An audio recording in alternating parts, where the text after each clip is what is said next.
chills. Number 7. The Surfer and the Shark. This video footage was uploaded 1 year ago by a YouTuber who calls themselves the Stork. In this video, a drone is flying high above Pismo Beach in California, innocently capturing the local West Coast natural scenery on tape. The drone watches as a dozen surfers or so catch white-crested waves. Then the drone turns around to record the beachfront. It's just another sunny day for this Californian drone enthusiast.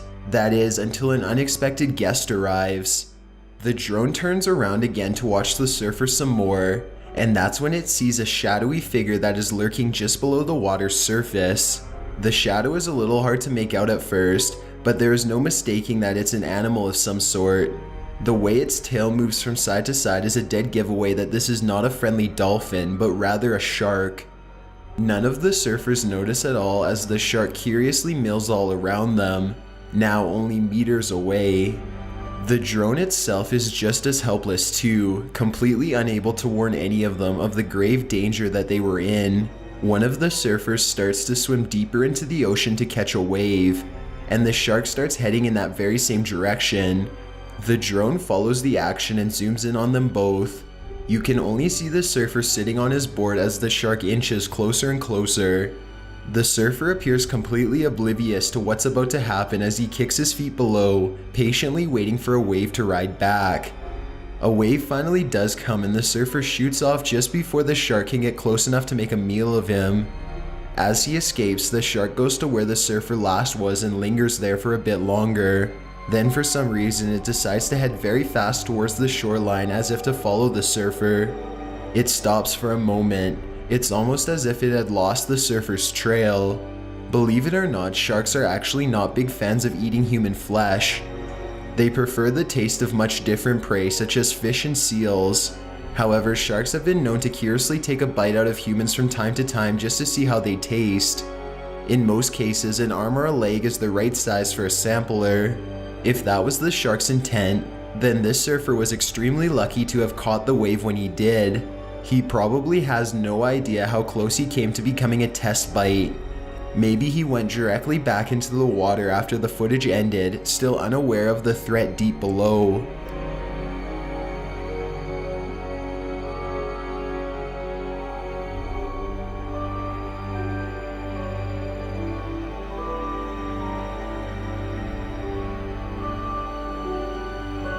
Number 6. The Phantom Truck.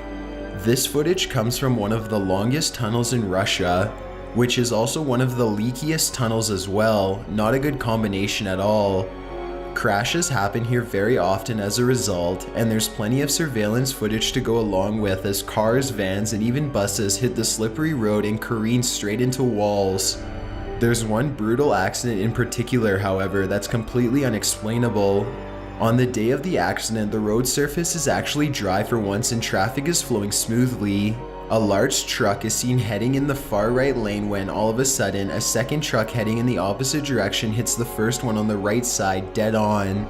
It almost looks like an ordinary car accident at first, but there's just one thing. There's no opposite lane for the second truck to come from. In fact, there's no room in the tunnel for the second truck to have come from anywhere at all. A frame-by-frame replay of the crash shows how closely the first truck hugs a wall on its right the whole time, and how the driver absolutely has a clear path ahead. All of the traffic is moving in the same direction too. The driver has nothing in his way 1 second, and then a split second later he is smashed from the right. It is as if the second truck literally passed through the wall to hit him, though there appears to be no structural damage to the wall itself. Since accidents are so common in this tunnel, this one received little media attention. However, the footage has gained a cult following that continues to puzzle the public to this day.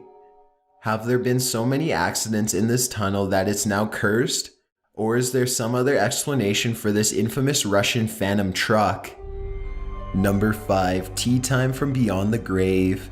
Michelle Newbold is a shopkeeper who is in charge of the Whitstable Nutrition Center, a health store that's located in a seaside town in the United Kingdom. Like any good store owner, Michelle regularly reviews her CCTV surveillance footage whenever she gets the chance to make sure that no one is ever stealing, usually once a week. While she had often used the cameras to catch thieves in the past, the last thing Michelle ever expected to catch while reviewing the footage was a ghost, yet that is exactly what happened. In the security video, a customer is reading the label of a box of tea with his head down. Behind him, another box of tea slowly removes itself from the shelf and levitates in midair without him noticing at all. Yet another box of tea flings itself to the floor, and when the customer bends over and puts it back to where it belongs, the other box of tea hits the ground. It is as if a cheeky poltergeist is playing a mischievous little game with him. For whatever reason, the customer does not mention anything to Michelle as he leaves the store. Maybe he was too spooked, or maybe he didn't want to look like a lunatic in front of store employees as he tried to explain that a ghost was throwing boxes of tea to the floor. After all, what could they really be expected to do about it? Yet, despite this paranormal evidence, Michelle continues to deny the presence of ghosts in her store to this day. She can offer no explanation as to what could have possibly caused products to float around in her store in midair, but she is sure that it was no ghost. If this video isn't enough to change her mind, then nothing probably will. Check this out, right? This guy here, watch behind his head. Keep watching. Just look at the shelf. It's the weirdest thing. Oh my god, oh my god. Number 4. Magical Disney Deaths. Believe it or not, there have been a lot of deaths and injuries from tourists visiting the wonderful world of Disney. One man died after the train cars broke loose on a roller coaster ride called Big Thunder Mountain Railroad. The lead car separated from the pack as the passengers were going up a climb, and it accidentally landed on the other cars behind it, killing one man and injuring 10 other people. Many of them sadly were children. Another dark Disney accident occurred when a ship's cleat busted loose and clobbered a poor tourist right in the head. It all happened so fast that there was nothing anybody could do. He died in front of a panicking crowd. With these stories and plenty more like them, it's no wonder that the theme park has become legendary for countless ghost sightings. However, none of the park's ghosts have ever been recorded until fairly recently. The video shows 4 security monitors watching over the property late at night. In the top left monitor, a ghostly figure materializes from out of nowhere in a small burst of intense white light. The apparition walks at a brisk pace down the walkway and appears on the second monitor, then the third and the fourth until it is completely out of sight. The strange figure seems to shimmer in the light the whole time and is more or less see-through. There is no mistaking its human-like stance either. You can't really see any clothes, but this definitely appears to be an upright figure going for a midnight stroll. Was the figure a casualty of the park or a camera malfunction? Maybe Walt Disney himself? Could it be a small paranormal world after all? Number 3. Annoying the creature known as Bigfoot. When Roger Patterson and his friend Bob Gimlin first set out to find Bigfoot, they never expected to accidentally stumble upon him so easily on the first day. Armed on horseback with a video camera and a single gun between the two of them, the pair set out into the woods to find the elusive creature known as Bigfoot. According to their stories, in late October of 1967, they were heading upstream when Roger's horse sensed danger. It bucked and brayed and was hard to control for about 30 seconds straight before it calmed down enough to resume the search. A short while later, they both saw a 7-foot creature crouching near the water about 25 feet ahead of them. Roger told his friend Bob to get the gun out and protect him while he got the camera from his horse's saddlebag to record. Roger quickly disappeared ahead of Bob while his friend followed on horseback with the gun. Bob had to cross a creek and the horse was being cautious of the water while Roger ran ahead. The footage is shaky because Roger was running towards the creature while he was filming. While he ran closer, Bigfoot looked over its shoulder at them with a casual regard. Roger said he saw an expression register across the creature's face that was a mixture of resentment and disgust. He said that he felt like the creature was giving them a little bit of a break for the time being, but if they came much closer or if they continued to follow him much further, then he was going to make sure that the monster would have taken offense and defended itself. As Roger recalls, the beast looked over its shoulder at them a total of 3 times. The third and final glance is what they caught on camera. Bob had caught up to him on horseback at that point, and was even beginning to pull ahead, but Roger began calling for Bob to stay with him instead of going any further. He didn't want his friends straying too far away because he wasn't sure if there were other creatures nearby, and Bob was the only one with a weapon. Maybe the creature they were following was small for its species, and an even larger mate was nearby. Maybe the 7-foot-tall monster was only a child, and its parents were twice as large. With this thought, they decided to quickly take plaster casts of the creature's footprints and call it a day. Although many people have tried to debunk their story in video, nobody has ever managed to successfully do so convincingly. People have stepped forward to say it was a hoax, but they have all been disproven over time. Meanwhile, university studies have concluded that the creature seen in the video is real. Critics say that it's unlikely that Roger and Bob stumbled across Bigfoot, but scientists say that it's not far-fetched at all. The two went to where Bigfoot was last reported and there he was, simple as that. Most researchers agree that this tape cannot be a person in a suit because the creature is way too realistic for any special effects that they had back in the 60s. Unlike 1960s monster flicks, this monster had realistic limbs and walked just like an overgrown ape-like creature should. A normal-sized person in a suit would not have been able to imitate that posture. Even if Roger and Bob had $1 million, the technology to create these types of special effects did not exist in the 1960s. Therefore, a lot of people believe it's real and that Bigfoot really exists. Number 2, the most exciting thing ever to happen in Wisconsin. If you thought regular skydiving was an adrenaline rush, wait until you see what happens to these 9 skydivers in Wisconsin when their stunt goes horribly wrong. These aerial acrobats were supposed to jump out of a plane as another passed nearby, but a grave miscalculation made this trick far more deadly than originally planned. As the skydivers hang out of the doorway ready to jump, they see the other plane coming in too fast and far too close. This was not part of the act, this was a tragic accident in the making. There was no time to react as the planes hit each other.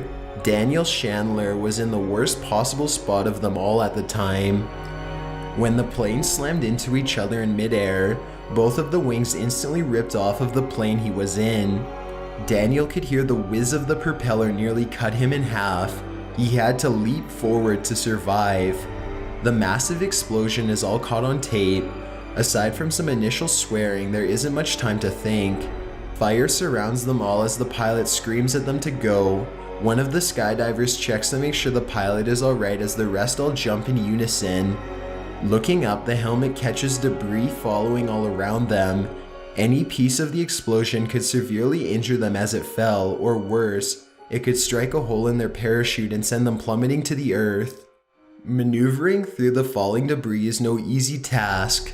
The skydivers themselves are falling towards the ground at 120 miles an hour now, and so is the wreckage all around them. A single false move could cost everyone their lives. Using their training to keep calm, the team sticks together and avoids panicking. One by one, they are all able to safely drop back to the ground without harm. By this point, onlookers who had seen the explosion had gathered all around in disbelief. They were amazed to find the skydivers shaken up but still alive. Everyone begins to embrace as the adrenaline wears off. How all 11 of them, including the 2 pilots, managed to escape with their lives is incredible and unexplainable. By all means, they should have all been dead as soon as the 2 planes made impact.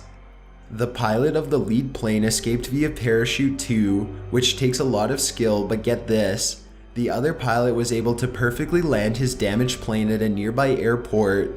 He was the only one injured, and even this was just some stitches.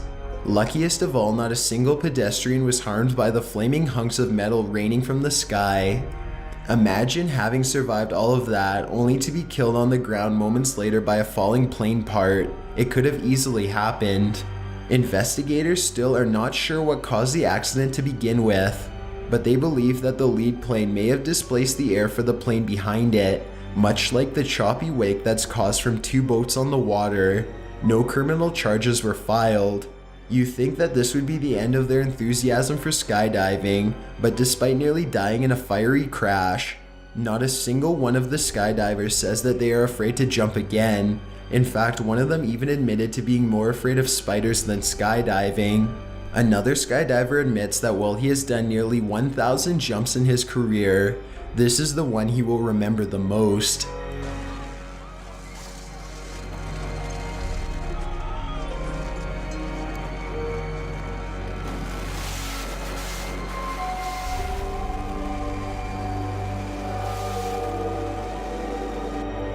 Number 1. Frank gets shafted. There's a YouTuber named Frank who runs a channel called Exploring Abandoned Mines, and it is exactly what the name says. There are tons and tons of videos on this channel of Frank exploring creepy mines and explaining the architecture as he walks around with a head-mounted camera.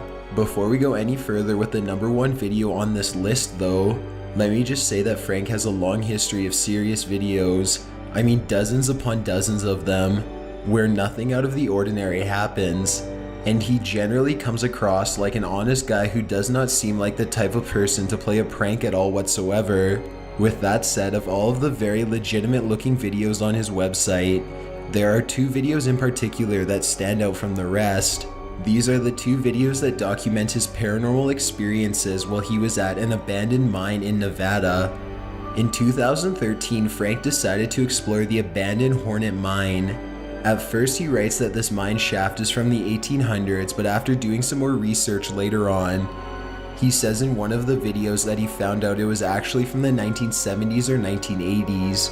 Anyway, when he gets to the Hornet Mine, he takes one look inside of the entrance and quickly determines that it looks way too menacing to go very deeply into. But since he came all the way out there, he figured that he would go in just a little for a quick peek. As I ventured hesitantly down the tunnel, he later recounts, it felt more and more wrong. He describes almost immediately feeling a quote-unquote negative energy. He doesn't get much further into the shaft before he becomes sufficiently sketched out enough to want to leave. Just a few more feet and I'll go, he reasons with himself. Frank shines his light down the tunnel for one final look. He sees a long row of chains that start in front of him and extends further and further down the length of the tunnel, until it becomes completely pitch black even under his high-powered flashlight. At this point he writes that quote-unquote, I felt as if something was watching me, something that was sinister. Swallowing his fears for just one moment longer, Frank bravely turns around to film an artistic shot of the light as it pours forth from the entrance.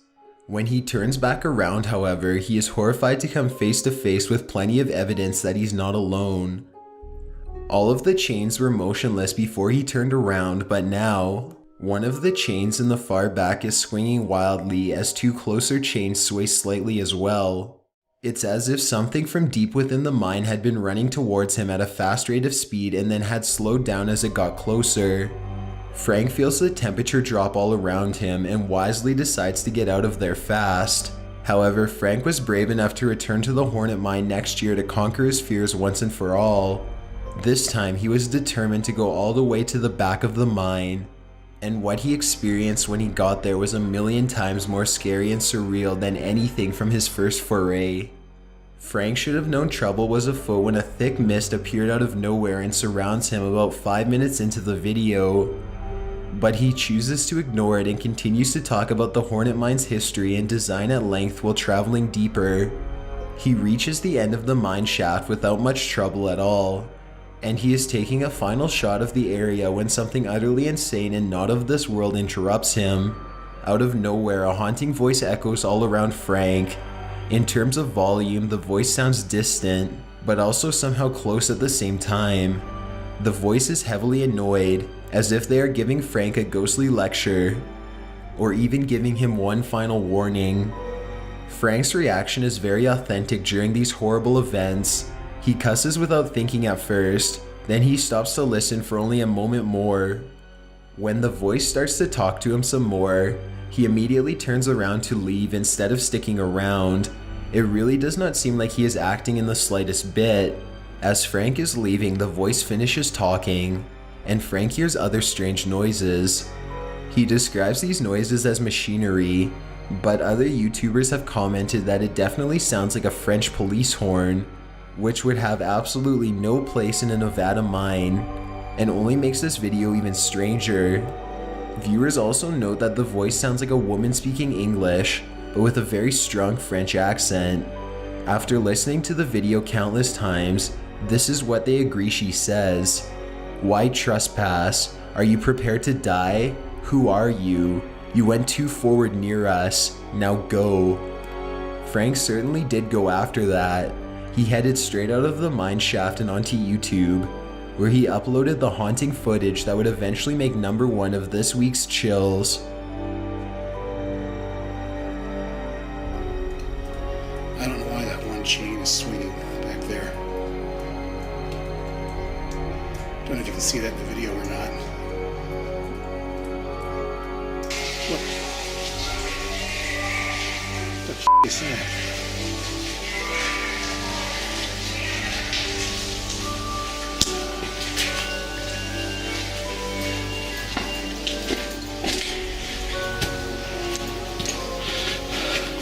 I don't know what that was, but there was a sudden blast of cold air, and I'm getting out of here.